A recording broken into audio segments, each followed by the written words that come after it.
Misogi,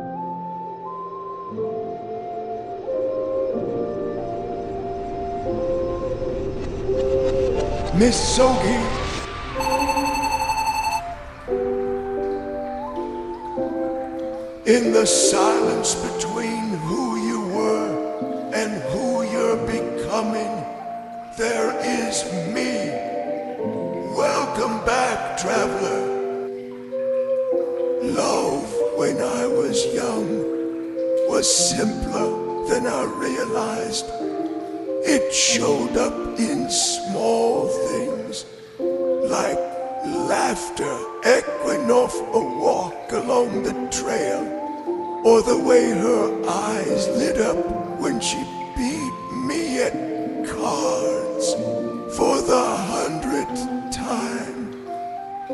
We were just kids, too young to say the word forever, but old enough to mean it anyway.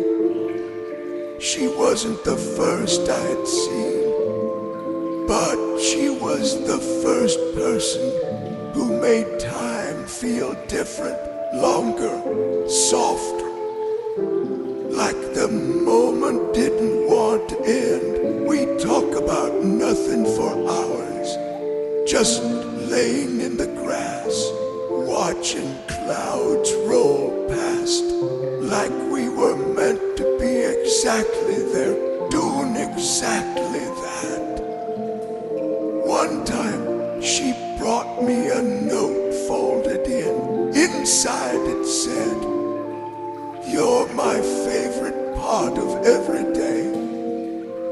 I'd still think about that, not because I held on to her, but because I held on to what that felt like.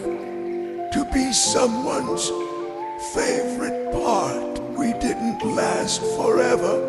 Most young love doesn't. But that's not the point. The point is, she taught me how to be gentle, how to listen when someone speaks, even if they don't say much, how to laugh with my whole chest and not apologize for being soft. Love, when I was young, didn't need to prove itself.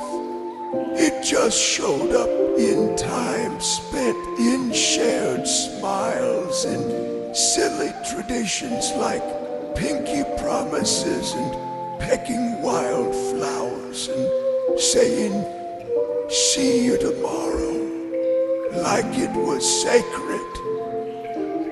We grew up, we moved on, life carried us in different directions. But love, when I was young, left a light on in me, something I could come back to when things felt cold or complicated. It reminded me that love doesn't always have to be earned. Sometimes it just arrives because you were kind, because you were present, because you were you. And that's the lesson I keep, that love doesn't have to be hard to be real, that joy is just as holy as longing, and that even when love doesn't last, what it leaves behind can last a lifetime. If there's anyone out there, anyone at all,